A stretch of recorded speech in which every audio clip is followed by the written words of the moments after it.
I think it is important to get this out in the domain and encourage people to make a quit at any point in their lives. But we're really concerned at Christie's about not exposing people to cigarette smoke early in life, because obviously as you're growing, your cells are changing and being influenced by the poison from cigarette smoke. And we know from studies on breast cancer that young women who are exposed to smoke in teenage years are at more risk from breast cancer.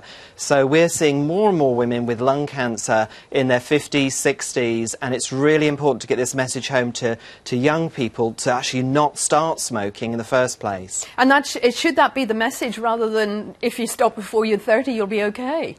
I definitely think that the be okay is incorrect. You've got to think about not even starting, because as your previous speakers have said, the challenge of stopping smoking is a tough one, and it does take a lot of support, and particularly when people around you in the same age group are still smoking and you're saying, I want to stop, I want to get a good healthy life. What about influence of a mother on a daughter, particularly I suppose in this age group? The mothers would have been smoking at a time when it would have been acceptable. Yes, and quite glamorous, because looking at the latest Bond movie, there's images of women smoking, and Rhiannon's latest single, she's got rolling a joint with it, looking like she's rolling up diamonds as if tobacco.